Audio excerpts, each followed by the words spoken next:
it though. I did Not as too. much as I used Which to. movie? Beetlejuice. Oh, I haven't seen Beetlejuice.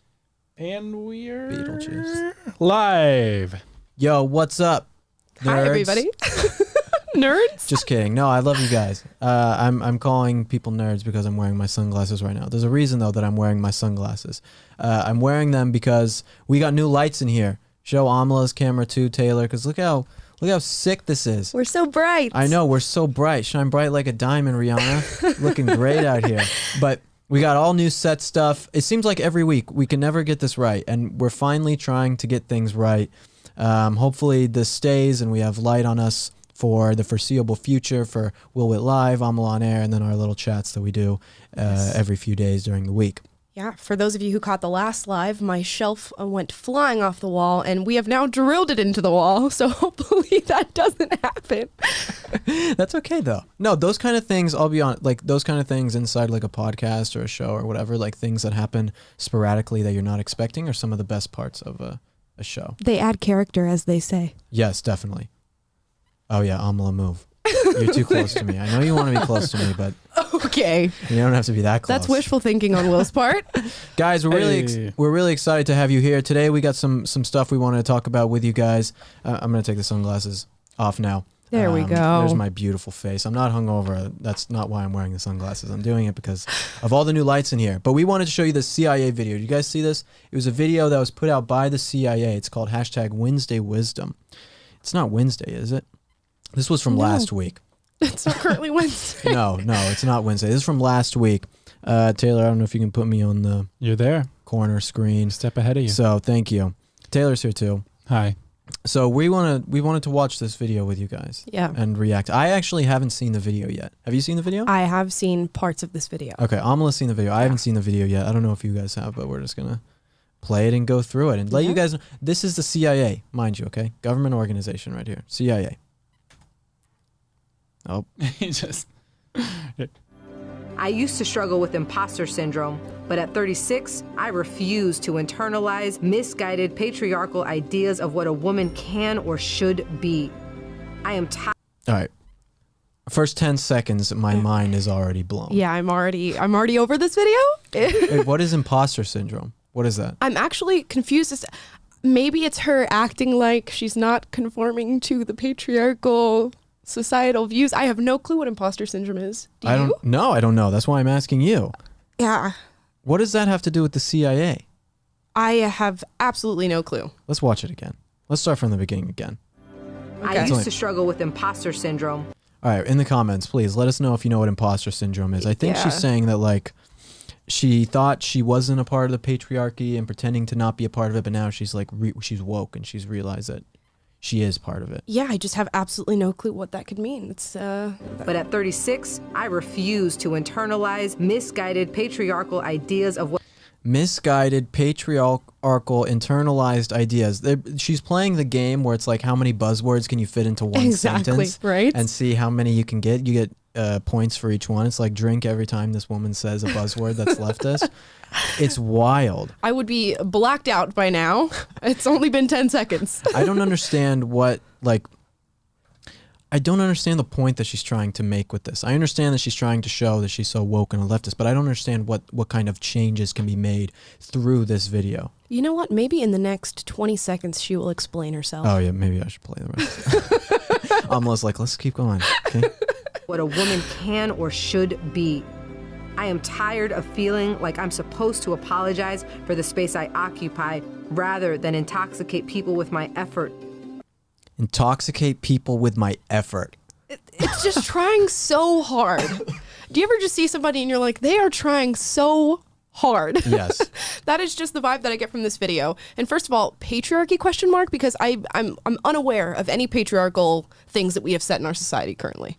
Are you feeling intoxicated by her effort? That's one of the weirdest phrases I've probably ever heard in my life. That's like when you're like taking a test and you're trying to make yourself sound smart, and so you're writing big words and you don't know what to say. You say intoxicate my effort. No, I don't know what kind of things this lady is dealing with. She's in a huge commercial, or I don't know if it's a commercial, but video for the CIA, huge organization, super famous. She's on the front of this video, getting her message out there, probably has a great job. Like what kind of patriarchal oppression does she have? Exactly. I think if anything, it's a lot easier for women nowadays, and we're tricked into believing that somehow we're held down by men in our society, which is simply not the case, and she is living proof of that. So it's so funny that people make it to these positions of power, they make it to these positions of authority, yet they still spout the same BS regarding the patriarchal society and all of this systemic oppression. Yeah, it blows my mind. I know. My brilliance. Wait, were you going to say something, Taylor? Well, someone in the comments said imposter syndrome is basically like when you achieve something, but you don't feel like you deserve to achieve it. So you feel like an imposter. So you have this like insecurity, even though you're super successful. Well, how does that relate to her at all? I don't get it. I don't get it either. She's saying she's successful, but she didn't deserve it because she's a woman? Is that what she's saying? Maybe it's like a subtle flex where it's like, you know, I shouldn't be this successful. I shouldn't be this successful, but I really am. Just patting herself on the back. Yeah. My life is sick. Yours sucks. I don't know. It's very strange. Wait, I just want to listen. With my effort, my intoxicate people with my effort, my brilliance. I am proud. Her brilliance. And her brilliance. That's what I tell girls when I go on a first date with them. But the patriarchy is just so strong. I know. Oh my goodness. I don't think this woman has much effort and brilliance. At least I'm not drunk yet off of it. I'm not intoxicated yet. Proud of me. Full stop. My parents left everything they knew and loved to expose me to opportunities they never had. Because of them, I stand here today a proud first-generation Latina and officer at CIA. I don't know if you guys caught her shirt there, but it was the female symbol with a little fist right in the middle of it. And it's so interesting that she described her life, you know, a first generation Latina who came to America with her parents and made a life for herself.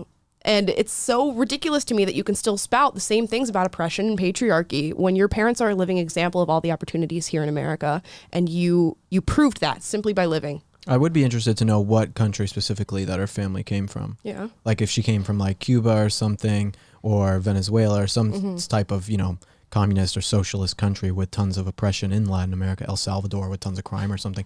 You know, it'd be interesting to know if it's something like that. And then it's like you have these people who like grow up like baby boomers, right? They grow up really poor. Maybe their dad worked in the coal mine or something, and then they grow up and then they have these kids, and they're just like the most entitled people in the world. They get sent to like UC Berkeley and Princeton and CU Boulder, and they feel like the world is so against them. And it's like, you have it so good. If you could have seen how your parents grew up, how your grandparents grew up, like whatever, you would be singing such a different tune. But these people have nothing going on in their actual lives, so they create problems for themselves to make it seem like they're doing something important. I think this woman thinks that her race and her gender and whatever, all that stuff is much more important in her job than what her actual job is. Exactly. Like she puts that above her actual job, which I think is a flaw, which I think we see a lot of people do, leftists do. They put their not morals and character, that's second. They put their race, gender, intersectionality above what they're supposed to be doing. And I think that's why there's such a decline in good, what am I thinking of? Like excellent people. Mm-hmm. And people being intoxicated by excellence because of this. You know what I mean? Yeah, I mean, it's people don't want to be exceptional anymore. They just want to use their race and their gender to push a narrative, and that's exactly what she's doing. It's something that I fell for too. When I was younger, I was told that my life was going to be harder because I was a black female, and that any achievement that I made was just so great because I had to work 10 times harder than everybody else, when in reality, that's simply not the case. I think life is a lot easier for females, especially if you are a person of color. So that was my personal experience, but the narrative was so different, and she's doing the exact same thing. Well, it's like for you, like I'll ask you the question, like Sure. what would be, like what's easier for you? Is it easier, and I kind of know the answer, but I'm asking you anyway, is it easier for you to say you're a victim and get these videos made of you saying you're a victim and have the woke points and the black card and whatever else it might be, versus taking responsibility for yourself and accountability and standing up in the world? Yeah, it's so much easier to be a victim, and the reason is that it works both ways. So if I call myself a victim and I fail, boom, I have somebody to blame. I can blame the white man, I can blame capitalism, I can blame the system. If I call myself a victim and I'm successful, oh, well, I just worked 10 times harder than everybody else. So no matter where you go in life, if you call yourself a victim from the get-go, you win in the end. And that's why it's so easy for people on the left to do it. I know, it's so easy. People think that, like, I hate the whole courageous leftist. You know, this is what we hear every day. We hear, oh, you're courageous for coming out as trans, or saying that you are against police brutality or whatever else. And it's like, you're sitting in your multi-million-dollar home talking about these kinds of issues, saying that you're so oppressed and all this. It's like the biggest scam. It's the biggest scam is the oppressed leftist, because being a leftist is heralded as a beautiful, amazing thing in this country. Being a victim or some sort of intersectional benefit is viewed as the best thing in this country. The more intersectional benefits you have, the better you are a person in this country. It has nothing to do with your morals or your values, your ideas. It's all dependent on your intersectionality. Yeah, every label that you get is an extra security blanket. That's all it is on the left. And the more you tack onto yourself, the more intersectional you are, as they call it, the more security blankets you get, the more security you have, the less accountability you have, the less responsibility you have, because with each new label, you have somebody else to blame for your own oppression and your own failures. And this woman is taking advantage of that same system, but from the opposite side of being a successful person who happens to be Latina, who happens to be female, and then using those two security blankets to say, well, I worked so much harder than everybody else to get here, and here's the little pat on my back for that. Let me ask you a question about this woman. Yes. Because I hear conflicting views about these kinds of things. Okay. And I'd be interested to hear what you have to say. Okay. It's not a tough question. Okay. Well, maybe it is. Maybe it is. Do you think that this woman is doing this and making this video because she actually believes the things that she's saying in the video? Or do you think she's purposely taking advantage of people's, what they want to see and using it as a means to advance herself? That is an interesting question. I think it's a hard thing to answer. I think if it was me, 3 years ago, it would have been something that I actually believed. But if you'd question me on it, it would crumble. And that might be the sort of person that she is. She was told this throughout her whole lifetime. She was told that as a daughter of immigrant parents, that life was going to be harder for her. And when she didn't meet those hurdles and she was still successful regardless, you still have that brainwashing that you got when you were younger. So I think people like this genuinely agree that their life was harder than other people's, even though it's simply not the case. I think there's a difference between normal people who believe this, everyday average people like her, and people who are part of the establishment, who are pushing that narrative, and corporate, all these corporations that are pushing this narrative. I think they know they're lying. Right. And then you catch these average people, you give them this lie, you give them the brainwashing, and then they believe it regardless of how their life pans out. So someone, I guess, who went through that same thing, similar you were, and I know this was similar to me too, because I was on the left as well. But for someone who you think that this lady is genuinely believing the things that she's saying, she actually believes it to be wholeheartedly true. How do you change these people's minds versus someone who is genuinely lying about it? I guess not genuinely lying. They're lying about it and making it seem like they actually believe it when they don't. Agenda. I don't know that you can change the minds of people who are lying because they know they're benefiting from it. Right. So they know to keep the lie going, to keep the structures that hold up that lie is going to be more beneficial than it is to admit that they're lying. But for the people who genuinely believe that they are oppressed, I think you have to prove it with numbers and reason, just straight in front of their face. It's a lot of the stuff that I do when it comes to Black Lives Matter and racist policing and that whole false narrative.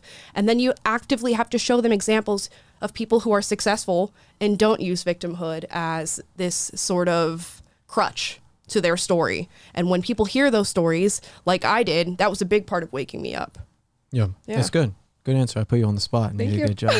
I'm testing Amala. We're working on her, making sure she's up to the task. Yeah, no, I'm ready. No, she's very good. Amala is very good. If you guys aren't following Amala on all social media, everything, make sure you check her out and go on PragerU.com to watch all of her other videos, the stories of us and everything else. I'm kind of under the, I don't know. I find it very hard to believe that these people genuinely believe that their lives are, I think there are probably some who are so brainwashed, they think their lives are genuinely like so bad. But when you go home after a days of work and you get to order food off your phone and watch TV all night and just sit there on social media, like no one's coming to your house to attack you. No one is hurting you. Like your life is so good. It makes me feel like these people can't genuinely believe like their lives are so terrible, especially when you can just look around the world. It's so easy to just go on Google and say, like Google bad stuff happening around the world. Sure. And you will find millions of examples, and people still want to complain so much. It's like you live in the greatest, most least racist country that has ever been created. Like with the most wealth, the least amount of racism ever. Like, how can you genuinely believe that your life is so terrible? I think we are so conditioned to the life that we're in right now and this instant gratification, and things are so easy for us that when we see something that involves struggle or suffering, we cling on to that because we don't really have much of that in our daily lives. So when people hear that and they hear these sad stories that they post on the news about immigrants or people of color or whatever, they cling on to that because that's a suffering that they don't really experience in their own lives, and they attach it to things like skin color. They attach it to gender because that's how it's packaged up and sold to them. So it's so easy to go, wow, I'm living this pleasurable life and I get to get all this instant gratification from my phone, from what I eat, from having shelter and all this stuff. And then you hear this really sad story and it strikes a chord with you and you go, wow, that's me because they told me because I'm black, or wow, that's me because I'm female and she experienced that same thing. I think it's so easy for people to cling on to that rather than go, that doesn't seem like it's happening all the time in my world. These are the same people complaining that their Wi-Fi signal isn't strong enough at their lake house. I know. These are like I know. the exact same types of people. It's like, Walgreens did not have blue hair dye today. Did you see how long my receipt at CVS was? It's horrible. Wait, what was the thing we were talking about today that was a first world problem? There was something, what was it? At the chicken place? We said something. I forget. I forget too, but I know it was funny. We said something funny. We complain about first world things Just all the trust time. us, guys. It was funny. Yes, yes. You had to be there. I know. Oh, my dog scuffed up my $1,000 shoes today in my mansion. It's horrible, you know? Yeah, no, we're so used to, like I said, instant gratification. We're so used to our first world lives that we don't even recognize things that we should be grateful for anymore. It's so much easier to recognize suffering and to cling on to that than it is to recognize the things that you should be grateful for. Well, that's the easy way out. Yeah. It's easy to look at suffering for yourself and say, this is so hard for me. I wish someone else would take care of my problems. Absolutely. It's hard to look at suffering and make that a strength and to use your suffering and use it as either a learning moment or a way to push yourself forward. Yeah. It's much easier to do the inverse. That's why people don't want to do it. That's why it's so easy to blame other people for your problems. It's so true. And I mean, we live in a society where people are trying to fill the world with safe spaces and package it up so it's nice and cushy and you're saved from anything that might offend you or make you angry or make you sad. Like, we try so hard to run away from those emotions, especially with the Gen Z and the younger generation. They run away from stuff like that. They want their safe space. They want to be cushioned in and not have to be hurt or feel offended. And that's what we're fighting against right now. I think we have to probably end it here because we have to go do a photo shoot. We were going to talk about something else, but we'll probably talk about it tomorrow, huh? I don't want to give it away. We'll catch you guys tomorrow. Yeah, we'll catch you guys I gave tomorrow. it away in the title. Oh, did you? All right, we'll talk about it real quick then. All right, let's go. We're going to continue the live, baby. Don't go anywhere. Yeah, don't go anywhere. We're going to be right back after this quick commercial message from, I don't know, what are we selling? People are actually going to think there's no commercial. We're going right into it. From Let's go. Conservative Propaganda Inc. right here. This one is about University of Oklahoma. You think Oklahoma would be a pretty conservative place, right? It's actually a very I think it was like the only state where every county was red. Something like that. It's like very, very I'm kind of from thing. Oklahoma. I can vouch. It's pretty. Yeah, it's pretty conservative, right? But this is the thing. If we wanted to, let's say we wanted to change California and make it a conservative place, what we should do is take all of the money that's going towards elections and invest them into bulldozers that we use to demolish every single university. If we did that, we could actually make changes in California. And that's what should happen across the entire country, essentially. We're going to get censored for violent speech now.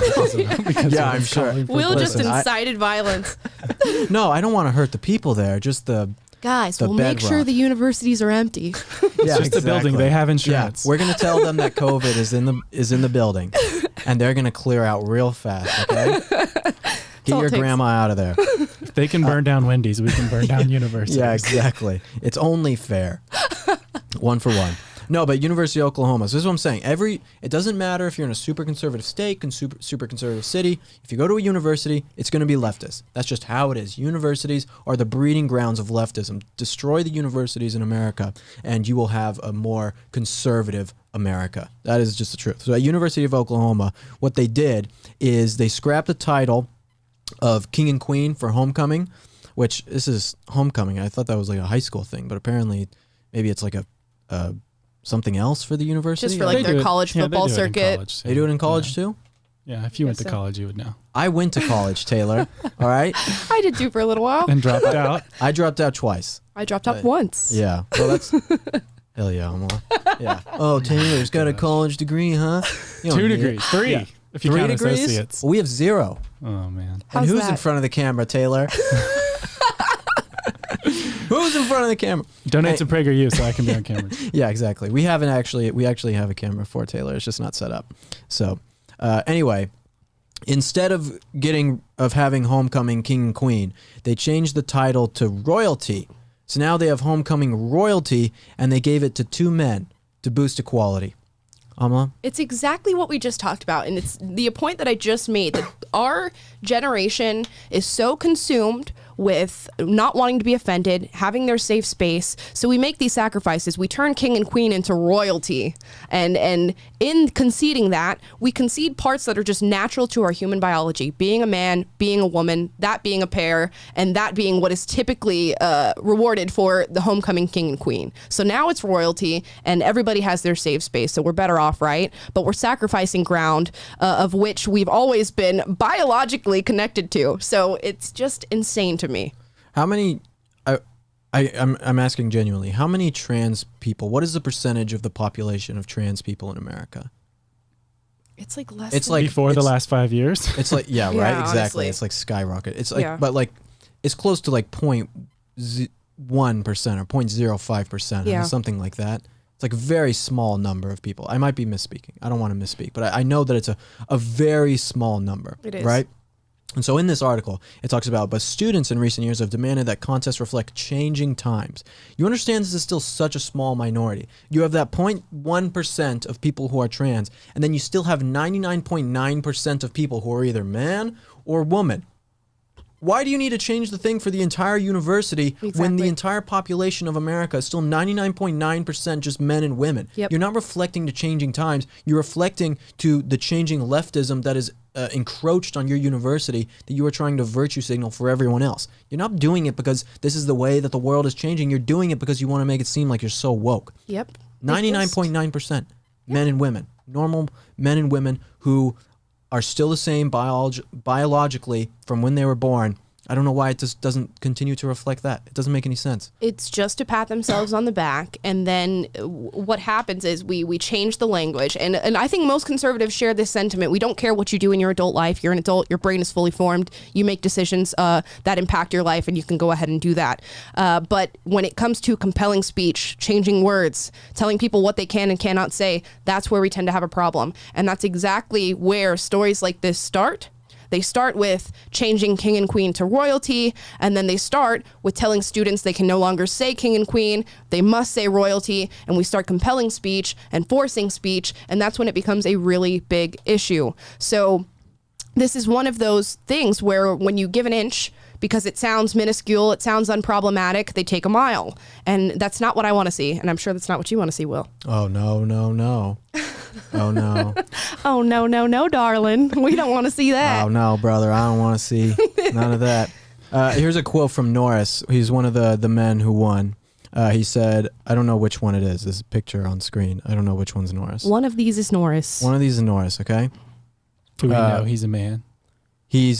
Well, it says gender neutral. It says instead of more inclusive, gender neutral pairing.